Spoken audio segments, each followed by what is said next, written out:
BC బిడ్డలకిచ్చి మా party నిబద్ధతను చాటుకున్నామనే మాట కూడా నేను వారికి విజ్ఞప్తి చేస్తా ఉన్నాను అధ్యక్ష. అట్లాగే అధ్యక్ష, మా ప్రభుత్వం ఉన్నప్పుడు చట్టసభల్లో మేము 2 సార్లు తీర్మానం చేశాం అధ్యక్ష. ఇక్కడ శాసనసభలో, అక్కడ శాసన మండలిలో 2 తీర్మానాలు చేసి పంపించినాం ఏకగ్రీవంగా. ఆ రోజు కాంగ్రెస్ పార్టీ కూడా మాకు మద్దతు పలికింది. శ్రీధర్ బాబు గారు, బట్టి విక్రమార్క గారు ఆనాడు ఇక్కడ ఉన్నారు, వారు మద్దతు పలికినారు అధ్యక్ష. ఒక తీర్మానం ఏం చేసినాం అధ్యక్ష, మేము సెన్సస్ తో పాటు 2021లో చేయబోయే సెన్సస్ తో పాటు జనగణనతో పాటు కులగణన కూడా చేయండి అని మొట్టమొదటిసారి రాహుల్ గాంధీ గారు మాట్లాడే కంటే ముందే కులగణన గురించి మాట్లాడిన మొట్టమొదటి ప్రభుత్వం తెలంగాణ ప్రభుత్వం ఆనాడు కేసీఆర్ గారి నాయకత్వంలోనే మాట కూడా నేను గుర్తు చేస్తా ఉన్నా. తీర్మానం కూడా మీ రికార్డులో ఉంటుంది సార్. జాతీయ స్థాయిలో చేయాలని చెప్పాము, తర్వాత ఏం చేసామో కూడా చెప్తాను సార్.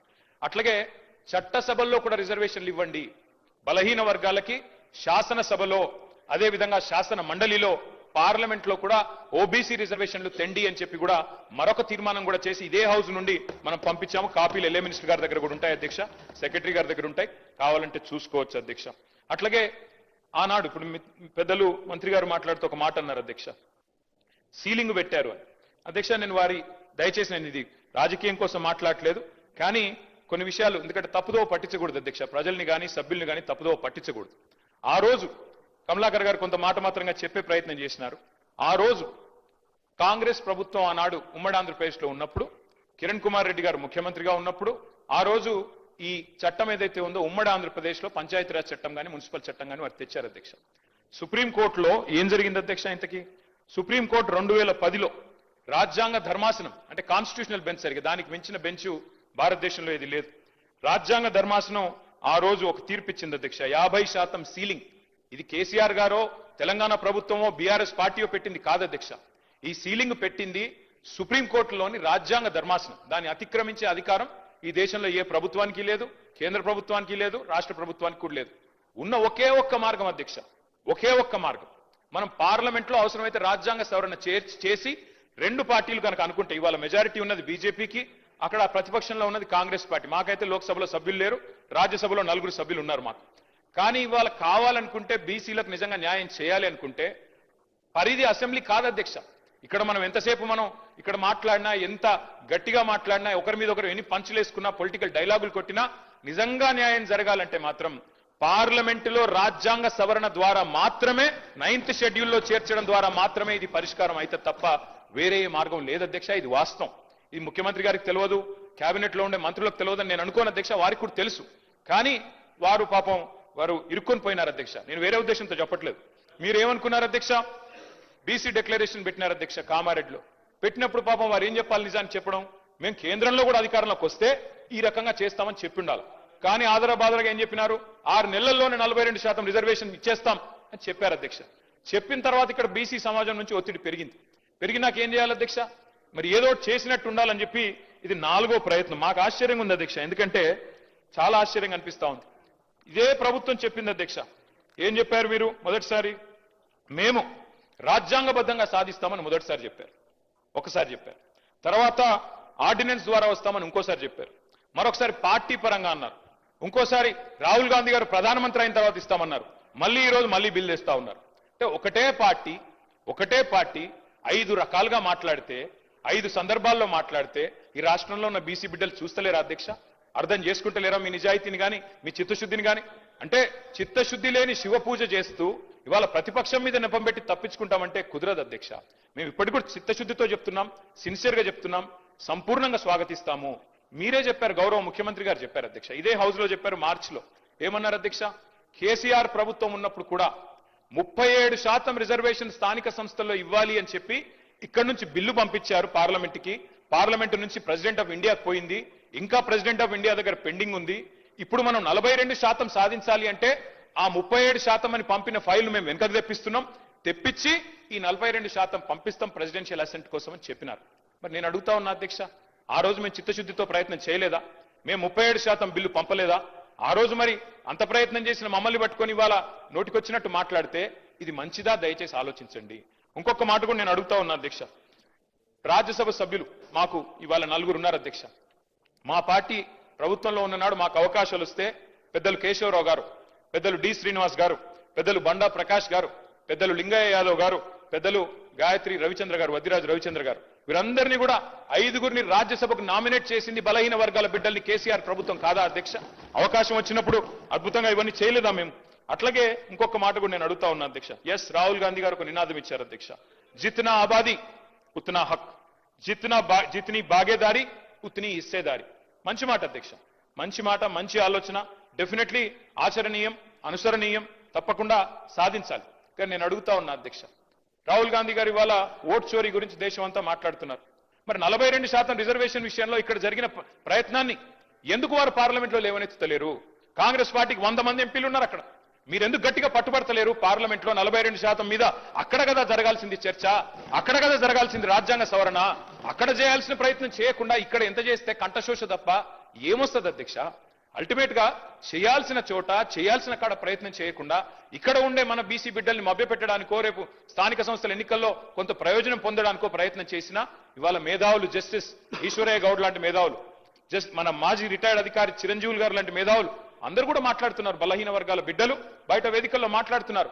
రాజ్యాంగ సవరణ చేయాలని చెప్పి కోరుతా ఉన్నారు. అధ్యక్ష, డిక్లరేషన్ ఒక్కటే సరిపోదు, డెడికేషన్ కూడా ఉండాలి అధ్యక్ష. డెడికేషన్ ఉంటే తప్పకుండా ప్రజలు హర్షిస్తారు, స్వాగతిస్తారు. మిమ్మల్ని నేను కోరుతా ఉన్నా అధ్యక్ష, మీరు చేసినారు ప్రయత్నం, ఒక హౌస్ హోల్డ్ సర్వే చేసినారు మీరు, దాని పేరు సిఈపిసి ఏదో పెట్టినారు. మాట్లాడితే మమ్మల్ని అంటారు కేసీఆర్ పాల్గొనలే, కేటీఆర్ పాల్గొనలే, హరీష్ రావు. సార్ మేము ముగ్గురం అఫిడవిట్లు ఇచ్చినాం, ఎలక్షన్ అఫిడవిట్లు మీ కాడనే ఉన్నాయి, ఎలక్షన్ కమిషన్ కార్డు ఉన్నాయి. అలా నేను ఓసీయా బీసీయా మీకు తెలుసు, నేను పాల్గొంటే ఏంది పాల్గొనకపోతే ఏంది, కానీ తప్పు చేసింది మీరు. ఇవాళ 6% జనాభా తగ్గింది మీ సర్వేలో. కేసీఆర్ గారు చేసినప్పుడు హౌస్ హోల్డ్ సర్వేలో కేసీఆర్ ప్రభుత్వం చేసినప్పుడు 52%గా వచ్చిన బలహీన వర్గాల సంఖ్య 6% ఎట్లా తగ్గింది అనే ఆలోచన మీరు చేసిండ్రా? ఎక్కడన్నా రివ్యూ చేసిండ్రా? ఎన్నడన్నా ఒక్కసారి ప్రయత్నం చేసిండ్రా చిత్తశుద్ధితో? అది చేయలే. ఎంతసేపు ముగ్గురు పాల్గొనకపోతే 6% తగ్గుతుందా అధ్యక్ష? మేము కేసీఆర్ గారు, నేను, హరీష్ రావు గారు పాల్గొనలేదు. సరే, మాది ఏందో ఎలక్షన్ అఫిడవిట్ ఉండనే ఉన్నది, అందులో మేము ఓసీఆ బీసీఆ రాష్ట్రం అందరికి తెలుసు. తెల్లారలేస్తే ముఖ్యమంత్రి గారు దెప్పి పొడుస్తానే ఉంటాడు. కాబట్టి నేనేమంటున్నా అధ్యక్ష, మేము పాల్గొనంత మాత్రాన 52%, 46% కాదు కదా అధ్యక్ష. ఇవాళ నిజంగా బలహీన వర్గాలకు చిత్తశుద్ధితో మీరు సేవ చేయాలనుకుంటే మీరు చెప్పిండాలా, డిక్లరేషన్ పెట్టినప్పుడే చెప్పిండాలా, కండిషన్స్ అప్లై, రాహుల్ గాంధీ ప్రధానమంత్రి అయితేనే ఇస్తాం లేకపోతే ఇయ్యమని చెప్పిండాలా. అది మీరు చెప్పలేదు. ఇవాళ మీరు మమ్మల్ని అంటా ఉన్నారు. ఇంకొక మాట నేను అడుగుతా ఉన్నా, మా పొన్నం ప్రభాకర్ అన్న అంటే మాకు గౌరవం. వారు నిజంగా కూడా తప్పకుండా ఉద్యమంలో పాల్గొన్న వ్యక్తి. ఆనాడు పార్లమెంట్లో చట్టంలో కేసీఆర్ గారు స్వయంగా చెప్పారు, మేము చెప్పడం కాదు అధ్యక్ష, కరీంనగర్ లో మీటింగ్ పెట్టి మరీ చెప్పారు. అది బ్రహ్మాండంగా కొట్లాడుతున్నాడు మా పొన్నం ప్రభాకర్ అన్న పార్లమెంట్ సభ్యుడిగా అని చెప్పారు అధ్యక్ష. We stand by that. మీరంటే గౌరవం ఉంది. వారిని నేను కోరుతా ఉన్నా అధ్యక్ష, వారు చెప్పాలి. ఇవాళ మీరు ఆలోచన చేయండి. బీసీ సబ్ ప్లాన్ అని చెప్పారు, తేవట్లేదు సార్, పెట్టండి. రేపు ఎల్లుండి హౌస్ పెడతారా, ఇంకో నిమజ్జనం తర్వాత పెడతారా, మీ ఇష్టం. కానీ బీసీ సబ్ ప్లాన్ చట్టం తెండి. ఎందుకంటే ఒక పదవులతోనే రాజకీయంగా అవకాశాలు ఇవ్వడంతోనే న్యాయం జరగదు. సామాజిక న్యాయం, ఆర్థికంగా, రాజకీయంగా అవకాశాలు రావాలి అంటే ప్రభాకర్ సార్, గౌరవ సభ్యులు చెప్పినట్టుగా బీసీ సబ్ ప్లాన్ కు సంబంధించి పార్టీ పరంగా, ప్రభుత్వ పరంగా సభాపతి నిర్ణయం చేయడం ఒక రోజు తప్పకుండా చర్చ జరగాల్సిన అవసరం నేను కూడా కోరుకుంటా ఉన్నా. కానీ ఇవాళ నేను మళ్ళీ ఇంతకుముందు కూడా అంటే వారికి సభలో ఎక్కువ అనుభవం ఉంది, మంత్రిగా చేసినారు, ప్రభుత్వంలో చాలా కీలక పాత్ర ఉంది కాబట్టి ఇంకా ఏదైనా లోపాలున్నా ఇంకేమైనా ఉంటే సరి చేసుకునే విధంగా మీరు సలహా సూచనలు చెప్పండి. కానీ సభ అభిప్రాయం ఏకగ్రీవంగా ముందు నుంచి అదే విజ్ఞప్తి చేస్తారా, మొదటి నుంచి కూడా అదే మాట మాట్లాడుతున్నా. ఈరోజు ఇప్పుడు ఎంఐఎం వాళ్ళు మాట్లాడినారు, మేము ఈ బిల్లును ఏకగ్రీవంగా పూర్తి మద్దతును ప్రకటిస్తామని ప్రకటించి మిగతా అంశాల మీద చర్చ జరగాలని ప్రభుత్వాన్ని కోరి దాని మీద చర్చ చేస్తాం. దానికి సంబంధించి చర్చ జరగడంలో ఎవరికి వ్యతిరేకత లేదు, చర్చ జరగాలని కోరుతుంది. దాని తర్వాత వారు అన్నారు, మీరు పాల్గొనకపోవడంలో మీరు ఒక పార్టీకి నాయకులు, దాని ప్రభావం క్షేత్రస్థాయిలో పడి ఉండొచ్చు, మీరు ఆదర్శంగా ఉండాల్సి ఉండే. దానికి సంబంధించినటువంటి అఫిడవిట్లను తీసుకొని రాసుకునేటువంటి విధానంగా ప్రభుత్వం అవలంబించలేదు. రాష్ట్ర వ్యాప్తంగా సర్వే జరిగినప్పుడు మీరు కూడా పాల్గొని ఉంటే మిమ్మల్ని అనుసరించేటోళ్ళు, మిమ్మల్ని కొంతమంది ఫాలో అయ్యేటువంటి వాళ్ళు ఉంటారు తప్పకుండా. వాళ్ళందరూ కూడా ఇందులో భాగస్వాములు అవుతుండ్రి. ఆ ఉద్దేశం కొద్దే తమని మారుమారు అడిగినాము. అందరూ అనేక సందర్భాల్లో నేను కానీ ప్రభుత్వం తరఫున విజ్ఞప్తి చేసినాము. మీరు పాల్గొనేదని చెప్తారు, పాల్గొని ఉంటే బాగుండే. ఇప్పుడు దానికి సంబంధించి అయిపోయింది. కానీ ఇటువంటి పరిస్థితులలో ఏదైనా సామాజిక పరమైన అంశాలు జరుగుతున్నప్పుడు రాజకీయాలకు అతీతంగా సామాజిక పరమైన న్యాయం జరిగేదాని కొరకు ఆలోచన విధానం ఉండాలని కోరుతున్నాం. మీరు గతంలో చేయలేదని చెప్తున్నాను. జరుగుతున్న పరిణామం లోపల ఇప్పుడున్నటువంటి ఈ యొక్క ఉద్దేశానికి ఎక్కడ కూడా ఇబ్బంది లేకుండా ఉండే విధంగా ఏకాభిప్రాయంతో ముందుకు పోవాలి. ఏకాభిప్రాయం అనేటువంటిది చాలా విలువనిస్తుంది బయట. అది న్యాయస్థానం కావచ్చు, అది ప్రజాస్వామ్యం కావచ్చు, అది ప్రజల మధ్యలో కావచ్చు. ఎవరు కూడా మనం చర్చ చేయడం ద్వారా ఏదో మళ్ళీ ఎక్కడో ఒకటి ఏదో ఉందనేటువంటి లొసుగును దొరకబట్టే ప్రయత్నం చేస్తారు. ఎప్పుడు కూడా పాజిటివ్ నెగటివ్ రెండు ఉంటాయి. పాజిటివ్ ఆలోచన చేస్తే నెగటివ్ చేసేటప్పుడు కూడా దుకాణం బంద్ చేసుకుంటాడు, ఆలోచన బంద్ అవుతుంది. కాబట్టి అందరూ పాజిటివ్గా ముందుకు పోవాలని సందర్భంగా బలహీన వర్గాల శాఖ తరఫున నేను ప్రతి సభ్యుడిని ప్రతి రాజకీయ పార్టీకి విజ్ఞప్తి చేస్తాను మీ ద్వారా. మంత్రి గారు చెప్పిందంతా నేను సంపూర్ణంగా ఏకీభవిస్తున్నాను సార్. చట్టాలు మనం సరిగ్గా చేస్తే లొసుగులు లేకుండా చేస్తే ఏ న్యాయ వ్యవస్థ కూడా అడ్డు రాదు సార్. నేను చెప్పేది అదే, మొదటి నుంచి చెప్తుంది అదే. చట్టం సరిగ్గా చేయండి, శాస్త్రీయంగా చేయండి. మా కమలాకరణ చెప్పింది కూడా అదే. శాస్త్రీయంగా చేయండి, అధ్యయనం చేయండి, ప్రాసెస్ ఫాలో కండి. అప్పుడు ఏ జ్యుడిషియల్ రివ్యూలో కూడా మనకేం ఇబ్బంది రాదు, ఆటోమేటిక్గా మేము అనుకున్న లక్ష్యం నెరవేరుతుంది. రెండోది సార్, నేను దయచేసి మంత్రి గారిని కోరుతా ఉన్నాను. మేమందరం కూడా మా పార్టీ అంతా కూడా ఆదర్శంగా తీసుకునేది పెద్దలు, మా తెలంగాణ సిద్ధాంతకర్తగా మేము భావించేది ప్రొఫెసర్ జయశంకర్ గారు. జయశంకర్ గారు ఎప్పుడు ఒక మాట చెప్తా ఉండేది అధ్యక్ష, మనకి భావ సారూప్యత లేకపోవచ్చు కానీ ధ్యేయ సారూప్యత ఉండాలి. అంటే తాత్కాలికంగా మనం ఐడియాల విషయంలో విభేదించవచ్చు కానీ అల్టిమేట్ గోల్ విషయంలో మనకి సారూప్యత ఉండాలి. అది ఉంది. 42% రిజర్వేషన్ ఇవ్వాలన్న విషయంలో yes we're sincerely supporting the bill, we're 100% we're standing by the government. కానీ తాత్కాలికంగా మేము ఎట్లా చేస్తే బాగుంటుందో చెప్పే ప్రయత్నం చేస్తున్నాము. ఇంకొక మాట నేను చెప్తా ఉన్నా సార్, సీలింగ్ అని మాట్లాడినారు మంత్రి గారు శ్రీమతి సీతక్క గారు. వారికి నేను గుర్తు చేస్తా ఉన్నా, ఎక్కడా కూడా సీలింగ్ అన్న పదం లేదు చట్టంలో. దయచేసి చూసుకోండి. మీ అధికారులను కూడా నేను కోరుతా ఉన్నాను, దయచేసి మంత్రి గారిని తప్పుదోవ పట్టించకండి. దయచేసి సభ్యులను అట్లాగే రాష్ట్ర ప్రజల్ని కూడా తప్పుదోవ పట్టించకండి. సీలింగ్ విధించింది బీసీ రిజర్వేషన్ల మీద కేసీఆర్ గారి ప్రభుత్వం అనే మాట శుద్ధ తప్పు. అది 100% అబద్ధం అనే మాట కూడా నేను చెప్తా ఉన్నా అధ్యక్ష. దయచేసి సవరించుకోవాలని మంత్రి గారిని కోరుతా ఉన్నా. వాస్తవంగా జరిగింది ఏంది అధ్యక్ష, ఆనాడు బీసీ రిజర్వేషన్ల విషయంలో కేసీఆర్ గారి ప్రభుత్వం ఏం చేసింది అధ్యక్ష, ఆ రోజు మేము మరి 2000 నేను సరిగ్గా ఇది చెప్తాను సార్, ఆర్టికల్ 243 D6 T6 ప్రకారం బీసీ రిజర్వేషన్లు రాష్ట్రాలే ఇచ్చుకోవచ్చు అని చెప్పి మాకు ఆదేశాలు మేము ఇచ్చాం, వచ్చినాయి అధ్యక్ష. వచ్చిన తర్వాత 2018లో కేసీఆర్ గారి ప్రభుత్వం ఆనాడు ఉంటే, టీఆర్ఎస్ ప్రభుత్వం ఉంటే దాన్ని అనుసరించే మనం కొత్త పంచాయతీరాజ్ చట్టం తెచ్చాము. స్థానిక సంస్థల్లో మొదలు 34% రిజర్వేషన్ కూడా కల్పించుకున్నాం. జీవో నంబర్ 396 ఆ రోజు ప్రభుత్వం, ఇప్పుడు మీ దగ్గర ప్రభుత్వంలో ఇవన్నీ కూడా ఉంటాయి చూసుకోండి, 396 ఇచ్చారు అధ్యక్ష కేసీఆర్ గారి ప్రభుత్వం, 34% రిజర్వేషన్ కల్పిస్తూ. అయితే వెంటనే ఇక్కడ నేను ఈ విషయం వాస్తవంగా చెప్పొద్దనుకున్నాను అధ్యక్ష, కానీ చెప్పక తప్పట్లేదు. ముఖ్యమంత్రి గారు మరి సభ్యులను రాష్ట్రాన్ని తప్పుదోవ పట్టించినప్పుడు చెప్పక తప్పదు.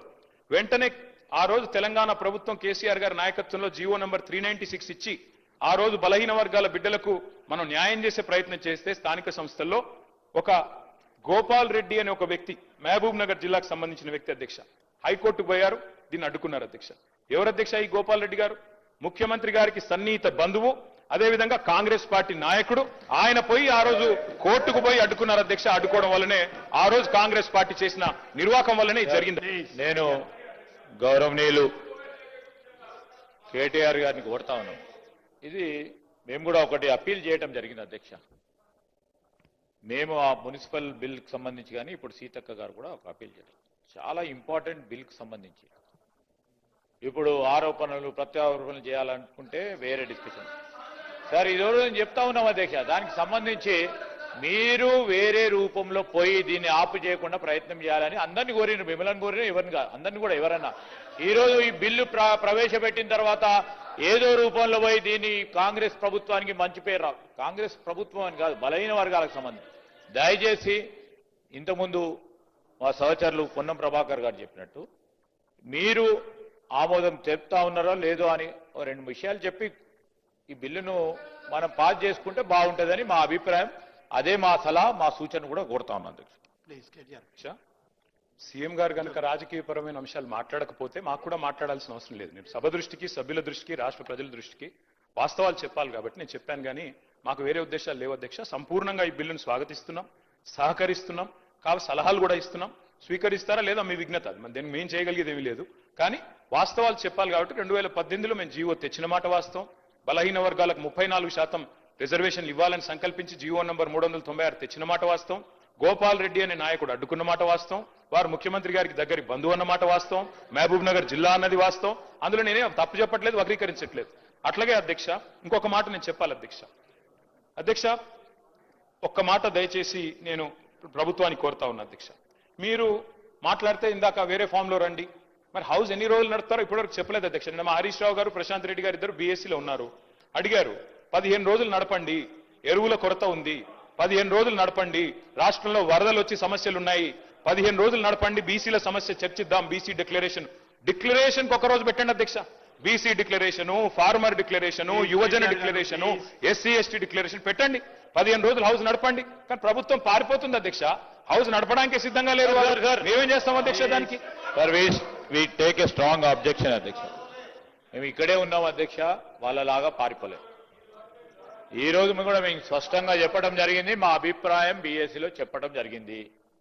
ప్రజా సమస్యలపై వారు అనేక విషయాలను ప్రస్తావన తీసుకొచ్చినప్పుడు అన్ని విషయాల్లో కూడా డిస్కస్ చేయడానికి మా ప్రభుత్వం తరఫున మేము ఓపెన్గా ఉన్నాం. We're ready. ఎన్ని రోజులు అంటే అన్ని రోజులు ఈ సభను నడపడానికి ఎక్కడ కూడా వెనుకాడబోము. ఈరోజు ప్రత్యేక పరిస్థితుల్లో ఉన్న తరుణంలో ఒక పరంగా ఫ్లడ్స్ వచ్చినాయి, గణేష్ ఉత్సవాలు ఉన్న సందర్భము, వాటి అన్నిటిని కూడా దృష్టిలో పెట్టుకొని బీఎస్సీ నిర్ణయం తీసుకుంటుందని అభిప్రాయాన్ని వ్యక్తం చేశాం. కానీ వారు పారిపోతున్నప్పుడు వారు పారిపోయినారు అధ్యక్ష. ఇప్పుడు మేము పారిపోలేదు, ఇక్కడే ఉన్నాము, ఇక్కడే ఉంటాము, మళ్ళా కూడా వస్తాము, ప్రభుత్వంలో ఉంటాము. మీ ప్రతి లేవనెత్తిన ప్రతి ప్రశ్నకు సమాధానం చెప్పే శక్తి ఉంది, యుక్తి ఉంది, తప్పకుండా చెప్తాం అధ్యక్ష. అధ్యక్ష, ఎల్ఏ మినిస్టర్ గారు మాకు మంచి మిత్రుడు అధ్యక్ష, మా జిల్లా. కానీ ఎల్ఏ మినిస్టర్ గారు చాలా తెలివిగా పదప్రయోగాలతో తప్పించుకునే ప్రయత్నం చేస్తున్నారు. ఈ రోజు రాత్రి రేపు హౌస్ వాయిదా ఇస్తారని మీకు తెలుసు, మాకు తెలుసు. ప్రభుత్వం పారిపోతుందా, ప్రతిపక్షం పారిపోతుందా, ప్రజలు నిర్ణయిస్తారు అధ్యక్ష. మేము 15 రోజులు చర్చ జరగాలని మనస్ఫూర్తిగా సభా వేదికగా డిమాండ్ చేస్తున్నాము. పెట్టమని చెప్పి ప్రభుత్వాన్ని కోరుతున్నాము. సహజంగా ప్రభుత్వం ముందుకు వస్తుంది, ఎల్ఏ మినిస్టర్ గారే డిసైడ్ చేస్తారు అధ్యక్ష. ముఖ్యమంత్రి గారి కన్సల్టేషన్లో చేస్తారా చేయరా వారికి వదిలిపెడతాం అధ్యక్ష. ఇవాళ నేను 2-3 ప్రశ్నలు ప్రభుత్వాన్ని అడుగుతా ఉన్నా అధ్యక్ష. మొన్న నేను బీహార్లో కొన్ని పత్రికల్లో వచ్చిన ప్రకటనలు చూసిన అధ్యక్ష. తెలంగాణలో బీసీ రిజర్వేషన్లు అమలైపోయినాయని చెప్పి బీహార్లో ప్రకటనలు ఇచ్చారు. ఇదెక్కడ చూద్దాం అధ్యక్ష? అసలు ఇక్కడ రిజర్వేషన్ల గురించి ఇక్కడ చర్చ జరుగుతుంది. బీహార్లోనేమో ఎన్నికల ప్రకటనలు ముఖ్యమంత్రి గారు అట్లాగే డిప్యూటీ సీఎం గారు ఫోటో పెట్టి బీహార్లో మరి ఇక్కడి డబ్బంతా తెలంగాణ ప్రజల డబ్బు తీసుకుపోయి బీహార్లో పెడితే ఏమొస్తుందో మాకైతే తెలియదు అధ్యక్ష. మరి తీసుకుపోయి ప్రకటనలు అక్కడ ఇస్తా ఉన్నారు. మరి ఇక్కడ రిజర్వేషన్లు పాసే కాలేదు, పాస్ అయిపోయినట్టుగా మరి అక్కడ చెప్తా ఉంటే మాకు ఆశ్చర్యంగా ఉంది అధ్యక్ష. అట్లాగే అధ్యక్ష ఇంకో విషయం, న్యాయ సమీక్షకు నిలబడని జీవోలతో ఎట్లా బీసీల జీవితాలు మారుస్తారో చెప్పాలి అధ్యక్ష, ప్రభుత్వమే చెప్పాలి. అట్లాగే నేను అడుగుతా తెలంగాణ రాష్ట్ర సమితిని భారతీయ రాష్ట్ర సమితిగా మార్చుకొని తెలంగాణ ప్రాంత ప్రజలతో పేగుబంధం తెంచుకున్నది ఆ పార్టీ అధ్యక్ష. ఈరోజు భారతీయ రాష్ట్ర సమితి అనే పార్టీ పెట్టి తెలంగాణ సంపదనంతా కూడా ఇతర రాష్ట్రాల్లో దోషిపెట్టిరు సార్ అధ్యక్ష. పంజాబ్ లో పోయి చెక్కులు ఇచ్చినటువంటి చరిత్ర మీది. మీరా మా గురించి మాట్లాడారు అధ్యక్ష.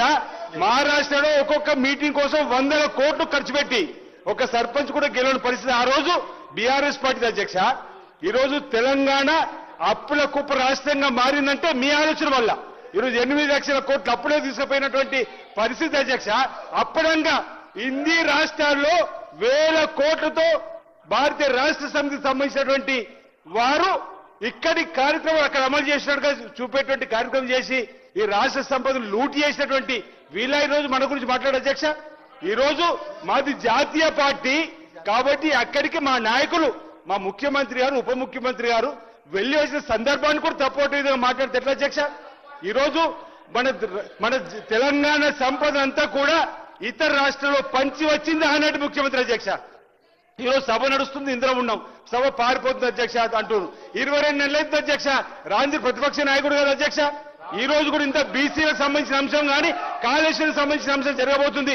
ఇವರು వారు వచ్చి మాట్లాడాల్సిన అంశం ఉండే కదా అధ్యక్ష. ఎస్సీ కేటగిరీ వచ్చినప్పుడు కూడా వారు రాలేదు కదా అధ్యక్ష. వారిదే తప్పు, మాదే తప్పు అధ్యక్ష. ఈరోజు ప్రతిపక్ష నాయకుడు ఉండి సభకు రాకుండా ఫామ్ హౌస్ ఉన్నటువంటి వారి వైఖరి చూస్తున్న ప్రజలు, ఈరోజు మేము ఈరోజు అసెంబ్లీ నుండి చేస్తున్న కార్యక్రమం కూడా ప్రజలు చూస్తున్నారు అధ్యక్ష. ఈరోజు వచ్చే రోజుల్లో కూడా ఈ ప్రభుత్వం మళ్ళీ అధికారులు కాంగ్రెస్ ప్రభుత్వం ఇంద్రమరాజ్యం వస్తుంది. ఇంత మా ముఖ్యమంత్రి అన్నట్టుగా ప్రతిపక్షాన్ని కూడా వారి స్థానానికి పరిమితం కాకుండా ఉంటారు అధ్యక్ష. Please KTR 5 minutes please. Speaker sir మీ ఈ సాంప్రదాయం ఎక్కడ చూడలేదు సార్. జనరల్ గా మంత్రులు ఇంటర్వ్యూని అవుతారు, మరి గవర్నమెంట్ విప్లు కూడా అవుతున్నారు. మా సీనన్న కూడా మంత్రి కావాలని కోరుకుంటున్నా. మా జిల్లా బిడ్డ, మా రాజన్న సిరిసిల్ల జిల్లా బిడ్డ. తప్పకుండా మా లక్ష్మణ మొన్ననే అయిండు, శుభాకాంక్షలు వారికి. మా సీనన్న కూడా కావాలని కోరుకుంటున్నా అధ్యక్ష. భవిష్యత్తులో వారు ముఖ్యమంత్రి కూడా కావాలని కూడా నేను కోరుకుంటా ఉన్నా అధ్యక్ష. 5 minutes. అధ్యక్ష నేను కాంగ్రెస్ ప్రభుత్వాన్ని సూటిగా అడుగుతా ఉన్నా అధ్యక్ష. పార్లమెంట్ లో చేయాల్సిన చట్టాన్ని ఇక్కడ చేస్తే ఎట్లా మీరు లాభం చేస్తారు, ఎట్లా బీసీలకు న్యాయం చేస్తారు, సమాధానం చెప్పండి. నెంబర్ 1. రెండవది, మీరే 5 గొంతుకులతో మాట్లాడుతున్నారు, 5 నాలుకలతో మాట్లాడుతున్నారు. ఒకసారి రాజ్యాంగబద్ధంగా చేస్తామంటారు, ఇంకోసారి పార్టీ పరంగా ఇస్తామంటారు, ఒకసారి ఆర్డినెన్స్ అంటారు, ఒకసారి బిల్ అని చెప్పి మార్చిలో బిల్లు పాస్ చేసిండ్రు, ఇప్పుడు జీవో ద్వారా అంటారు. నేను ఇంకొక చిన్న ప్రశ్న అధ్యక్ష, ఎల్ఏ మినిస్టర్ గారు చెప్పాలా అధ్యక్ష? ఇక్కడ మనం బిల్లు పాస్ చేస్తాం, బిల్లు ఎట్లాగో పాస్ అవుతుంది, మనకు మెజారిటీ ఉంది, మేము అందరం సపోర్ట్ చేస్తున్నాం, పాస్ అవుతుంది. మరి ఆర్డినెన్స్ మీద సంతకం పెట్టని గవర్నర్ దీని మీద ఎట్లా సంతకం పెడతారు సార్? నాకు తెలియక అడుగుతా. ఆర్డినెన్స్ బిల్లు రెండు ఒకటే కదా ఇప్పుడు మనం పెడుతున్న బిల్లు. ఆర్డినెన్స్ మీద సంతకం పెట్టలే గవర్నర్ గారు, మరి బిల్లు మీద ఎట్లా పెడతారని మీరు అనుకుంటున్నారు? ఏ రకంగా మరి సెప్టెంబర్ 30 లోపల ఎన్నికలు ఎట్లా పూర్తి చేస్తారు? రిజర్వేషన్లు ఎట్లా ఇస్తారు? గవర్నర్ సంతకం ఎట్లా పెట్టిస్తారు? ఆయన చెయ్యమని బలవంతంగా పట్టుకొని సంతకం పెట్టిస్తారా? ఏం చేస్తారు, ఎట్లా చేస్తారు? దయచేసి ప్రభుత్వం చెప్పాలా. ఆర్డినెన్స్ మీరే పంపుతారు కేబినెట్ నుంచి, ఆయన చేయకపోయే అభ్యంతరం మీకు చెప్పే, దానికి మీరేమైనా సమాధానం చెప్పినారా తెలియదు. మళ్ళీ ఈ రోజు బిల్లు అంటున్నారు. ఎవరిని మోసం చేయడానికి, ఎందుకు మోసం చేయడానికి? దయచేసి మేము అడుగుతా ఉన్నాం అధ్యక్ష, సమాధానం ప్రభుత్వం చెప్పాలి. సార్ చాలా వారికి కూడా అన్ని అంశాలు తెలుసు, కానీ ఈరోజు ఆర్డినెన్స్ సంబంధించి ఎప్పుడైనా సెషన్ లేనప్పుడు బిల్లు తీసుకురాని సందర్భాలను పురస్కరించుకొని ఆర్డినెన్స్ తీసుకొస్తాం. ఎప్పుడైతే అసెంబ్లీ సెషన్ ఉంటుందో దాన్ని బిల్లు తీసుకొస్తాం. అందరికీ తెలుసు అధ్యక్ష, ఇక్కడ ఉన్న సభ్యులందరికీ కూడా తెలుసు. ఇప్పుడు నడుస్తూ ఉంది బిల్లుకు సంబంధించి మేము చేస్తా ఉన్న పోరాటం. వారు పైన మాట్లాడుతూ ఉన్నారు, కానీ మా పోరాటంలో వచ్చి పాల్గొనలేదు. ఎప్పుడు మేము పిలిచినా కానీ ఈరోజు మేము గవర్నర్ గారికి పంపించి మళ్ళొకసారి ప్రస్తావన తీసుకొస్తాం అధ్యక్ష. మనసు మారుతుందని ఆలోచనతోనో పాజిటివ్ దృక్పథంతో పోతా ఉన్నాము. రెండవది, ఈరోజు కూడా మీరు సుప్రీంకోర్టులో సార్ మీరు ఏనండి, సుప్రీంకోర్టులో గవర్నర్ గారిది ప్రెసిడెంట్ గారికి సంబంధించి రాష్ట్ర ప్రభుత్వాలకు సంబంధించిన బిల్లులు వారికి సమర్పించినప్పుడు సమయం ఎంత తీసుకోవాలి, దాని సందర్భాన్ని పురస్కరించుకొని మొన్న తమిళనాడు కేసుకు సంబంధించి ఒక సుప్రీంకోర్టు నిర్ణయం తీసుకున్నది. దాని తదుపరి ఈరోజు సుప్రీంకోర్టులో ఆర్గ్యుమెంట్ జరుగుతూ ఉంది డివిజన్ బెంచ్ ముందట. అది అతి త్వరలో డెసిషన్ రాబోతా ఉంది. We're expecting a decision very soon. 9th నాడు కంక్లూజ్ అవుతా ఉంది. మేము ఈ విధంగా పాజిటివ్ పోతా ఉంటే ఎప్పుడు నెగిటివ్ ఆలోచన చేసే ఆలోచన ఉండకుండా ఇప్పుడే అక్కడ కూర్చున్నారు, ఇంకా నెగిటివ్ ఆలోచన చేస్తే అక్కడెక్కడ ఉంటారు సార్. దయచేసి మేము చెప్తా ఉన్నాం, ఒక డివిజన్ బెంచ్ ఓ పాజిటివ్ దృక్పథంతో నిర్ణయం వస్తుంది. గవర్నర్ గారు కూడా అదే విధమైన ఆలోచనతోని ఈ రోజు బిల్లు ప్రవేశపెట్టిన తర్వాత మూడ్ ఆఫ్ ద హౌస్ అని ఎందుకు చెప్తా ఉన్నారు ప్రభాకర్ గారు? అనేక సందర్భాల్లో గవర్నర్ గారు మూడ్ ఆఫ్ ద హౌస్ చూడాల్సిందే. అందుకోసమే వీరు ఈ విధంగా మాట్లాడుతూ ఉంటే గవర్నర్ గారిని మళ్ళా ఇంప్రెస్ చేస్తా ఉన్నట్టు, సమ్ నెగిటివ్ కనోటేషన్స్ ఇస్తా ఉన్నట్టు కనబడతా ఉన్న సందర్భాన్ని కనబడొద్దని పొన్నం ప్రభాకర్ గారు ఇప్పటికే 4 సార్లు చెప్పారు. ఈరోజు వారికి సంబంధించి ఇప్పుడు ప్రభాకర్ గారు చెప్పింది మూడ్ ఆఫ్ ద హౌస్ చూసి గవర్నర్ గారు కూడా దీంట్లో మొత్తం యావత్ రాష్ట్ర ప్రజానికానికి సంబంధించి మొత్తం మంది శాసనసభ్యులు కోరుతా ఉన్న సందర్భం దృష్టి పెట్టుకొని తప్పకుండా పాస్ చేస్తారు అనే నమ్మకంతో పోతా ఉన్నప్పుడు గవర్నర్ గారు పాస్ చేయడు, చేతులు పట్టుకొని రాయమంటారా?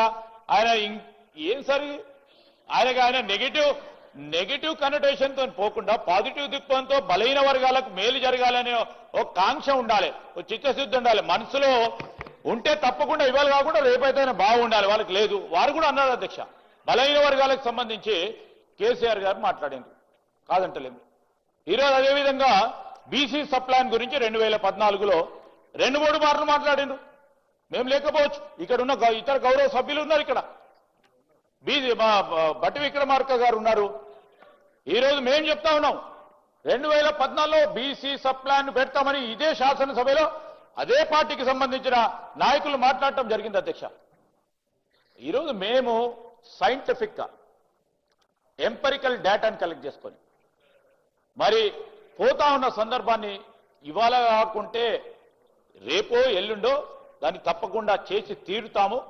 మేము చేసిన ఒక కార్యాచరణ, ఒక ప్రణాళిక, అదేవిధంగా సైంటిఫిక్ ఎంపెరికల్ డేటాను తీసుకెళ్లి ఎవరు ఆపలేరు అధ్యక్ష. దీన్ని 42% చేసి తీరుతాం అధ్యక్ష. సార్ ముఖ్యమంత్రి గారు చాలాసార్లు బయట మాట్లాడుతుంటారు అధ్యక్ష. ఎంతసేపు ఛాయ్ తాగే లోపల అయిపోతాయి కొన్ని అన్ని నిర్ణయాలు అనుకుంటే అని చెప్తారు అధ్యక్ష. నిజానికి అధ్యక్ష ఇది ఎట్లాంటి సమస్య అంటే మనం ఇక్కడ ఇంకో 10 రోజులు చర్చ చేసినా ఇక్కడ తేలదు తెగదు. ఎందుకంటే అందరం ఒకటే అభిప్రాయంతో ఉన్నాం. తేలాల్సింది ఎక్కడ అధ్యక్ష? రాహుల్ గాంధీ గారు మోడీ గారు ఒక ఛాయ్ తాగి ఇద్దరు డిసైడ్ చేసుకుంటే అర్ధ గంటలు ఒడిచిపోతే సార్ బిల్లు పాస్ అయిపోతుంది, రాజ్యాంగ సవరణ జరిగిపోతుంది తప్ప ఇంకోటి ఏం లేదు సార్. కాబట్టి మీరు ఇంకా 10 రోజులు హౌస్ నడిపి 10 రోజులు చర్చ పెట్టినా హాఫ్ అన్ అవర్ అయిపోయింది, మీరు కూడా కొంచెం ఎక్కడ సార్ నన్ను అందరూ మంత్రులే ఇంటర్ప్రిట్ చేస్తుంటే ఎట్ట చేయాలి సార్? అయిపోయింది 10 నిమిషాల్లో కంక్లూడ్ చేస్తాను సార్. అధ్యక్ష మేము స్ట్రైట్ గా మా పార్టీ నుంచి అడుగుతుంది ఒకటే సార్. ఇప్పుడు మళ్ళొక్కసారి మీరు మార్చిలో బిల్లు పాస్ చేసిన దానికి దీనికి తేడా ఏంటి? నంబర్ 1, ఆ రోజు ప్రెసిడెంట్ గారి దగ్గర పంపారు, మరి ప్రెసిడెంట్ గారు ఇంకా సంతకం పెట్టకుండానే మళ్ళీ పంపడం వల్ల మళ్ళీ చేయడం వల్ల ఎట్లా దీనికి రిలీఫ్ వస్తుంది? Number 1 question sir. తర్వాత చెప్పండి సార్, వాళ్ళు మళ్ళీ మంత్రులు ఊరికే ఇంటర్వ్యూ కాకుండా చూసుకోండి మీరు, తర్వాత రిప్లై వల్ల వారు చెప్పమనండి.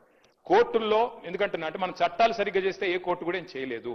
మన చట్టాల్లో లొసుగులు ఉంటేనే కోర్టు అయినా ఇంకోటైనా కాన్స్టిట్యూషన్కి అనుగుణంగా లేకపోతేనే కోర్టు ఇంటర్వ్యూన్ అవుతుంది తప్ప కోర్టుకు పోవద్దు అనే మాట మాత్రం కరెక్ట్ కాదు. ఎందుకంటే ఎవరైనా సరే కోర్టుకు ఎప్పుడు పోతారు?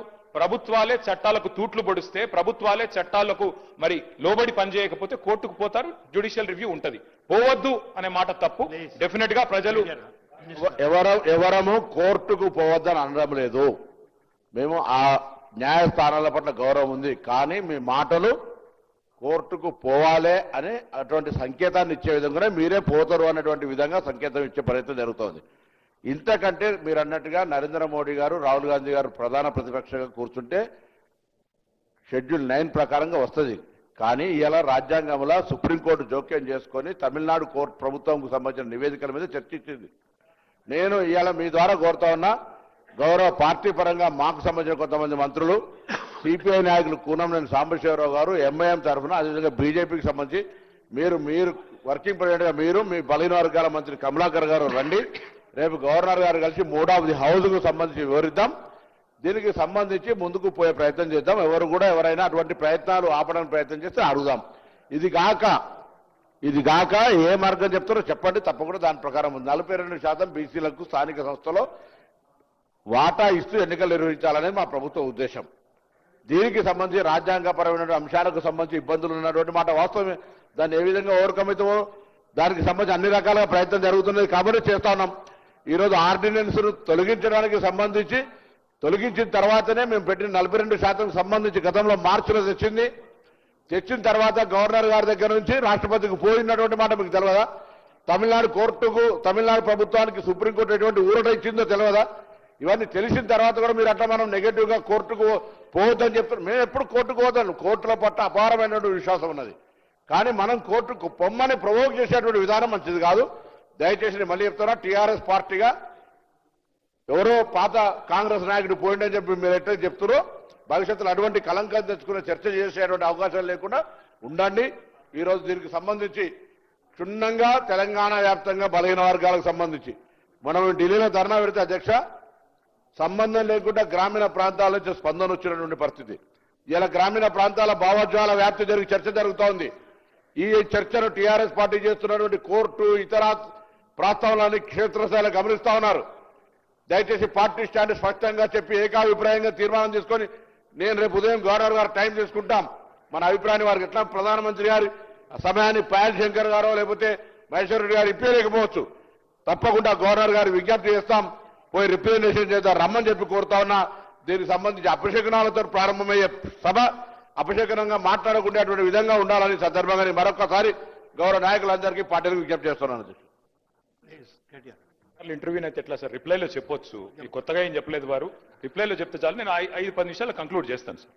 సార్, గౌరవ మంత్రి గారు మాట్లాడుతూ మాకు కోర్టులు అంటే చాలా గౌరవం ఉందన్నారు అధ్యక్ష. సుప్రీంకోర్టు అన్నా హైకోర్టు అన్నా చాలా గౌరవం ఉందన్నారు, చాలా సంతోషం. ఎందుకంటే సుప్రీంకోర్టు మన తీర్పిచ్చింది సార్. 10 మంది ఎమ్మెల్యేలు ఎవరైతే పార్టీ మారారో వారిది కూడా మరి స్పీకర్ గారి పరిధిలో ఉంది. వారి విషయంలో కూడా స్పీకర్ గారు నిర్ణయం తీసుకుంటారని మేము ఆశిస్తాం. కోర్టుల మీద గౌరవం ఉందన్నారు కదా సార్, అందుకే చెప్తున్నాం. అట్లాగే సార్ వారు అన్నారు సార్ మేము ధర్నా చేశాము ఢిల్లీలో అన్నారు, మేము రాలేదు అన్నారు. సార్ ధర్నాకు మేము రాలేదు సరే, మరి రాహుల్ గాంధీ గారు రాలే, మల్లికార్జున్ ఖార్గే గారు కూడా రాలే కదా సార్. అంటే వాళ్ళు కూడా ఇది ధర్నా కాదు డ్రామా అనుకున్నారా సార్? ఎందుకు రాలేదు సార్? మరి అధ్యక్ష నిజంగా చెప్పాలంటే డిక్లరేషన్లు కాదు అధ్యక్ష, డెడికేషన్ కావాలి. మేము ఒకటే అంటా ఉన్నాం అధ్యక్ష, ఒకటే గవర్నమెంట్ 5 గొంతులతో మాట్లాడితే కరెక్ట్ కాదు. మీరు కన్ఫ్యూజ్ అయ్యి అందరినీ కన్ఫ్యూజ్ చేసే ప్రయత్నం మీరు కరెక్ట్ repeat కాదు. చేయకండి. డెడికేషన్ తో చేయండి. పనిచేయండి, శాస్త్రీయంగా పనిచేయండి. మేము సిన్సియర్ గా ఒకటే కోరుతా ఉన్నాం సార్. ప్రధానమంత్రి గారు అపాయింట్మెంట్ ఇస్తలేరు, ఇక్కడ ఉన్న ఎమ్మెల్యే గారు ఇప్పియాలంటారు. ప్రధానమంత్రి గారి అపాయింట్మెంట్ ఎమ్మెల్యే గారు ఇప్పిస్తారా సార్? ఎక్కడైనా దేశంలో ఇది మాకు తెలియదా? ముఖ్యమంత్రి కార్యాలయం నుంచి అడిగితే ఇస్తారు. 52 సార్లు ఢిల్లీకి పోయినారు ముఖ్యమంత్రి గారు, 52 సార్లు పోయినారు. 20 నెలల రికార్డు సార్ ఇది. మరి 52 సార్లు పోయి ప్రధానమంత్రి గారిని చాలా సార్లు కలుస్తారు. మినిస్టర్ గారు. మొన్ననే చీఫ్ సెక్రటరీ గారిది మళ్ళీ మీరు రిపీట్ చేస్తుంటే నేనేం చేయాలి? అది కాదండి, మీరు రిపీట్ చేసుకుంటే అదే మాటలు మాట్లాడుతున్నారు. మీరు 2-3 సూచనలు అన్నారు, ఒక సూచన చేసి మళ్ళీ మొత్తం ఇష్యూ డైవర్ట్ చేస్తున్నారు. Please conclude. సార్ ఈ సమస్య తేలాలి అంటే ఇందాక నేను చెప్పినట్టు 2 మార్గాలు ఉన్నాయి సార్. ప్రధానమంత్రి గారి దగ్గరికి అఖిలపక్షం తీసుకుపోమనండి ముఖ్యమంత్రి గారిని. మా పార్టీ నుంచి కూడా వస్తాం, తప్పకుండా మా పార్టీ స్టాండ్ ఇక్కడ చెప్తున్నాం క్లియర్ గా, we're in support of this bill అని చెప్తున్నాం. రెండోది సార్, ఏదైనా చేయాలి పని అంటే డెడికేషన్ ఉండాలి సార్, ఉత్త డిక్లరేషన్లతో కాదు. ఆ రోజు కేసీఆర్ గారు నేను ఆంధ్రప్రదేశ్ నుంచి పోతున్నా ఢిల్లీకి, తిరిగి తెలంగాణలోనే కాలు పెడతా అని చెప్పి పోయిండు, సాధించిండు. ఇవాళ ముఖ్యమంత్రి గారు కూడా చిత్తశుద్ధి ఉంటే సార్ వారు కూడా డిసిషన్ తీసుకోవాలా, చెప్పాలా. మరి బీసీ బిల్లు సాధించడో లేకపోతే నేను మళ్ళీ ఢిల్లీకి హైదరాబాద్కి రానని చెప్పి అక్కడే కూర్చోమనండి, జంతర్ మంతర్లో ఆమరణ దీక్ష చేయమనండి. మేము వద్దుంటున్నామా సార్? కూర్చోమనండి గట్టిగా.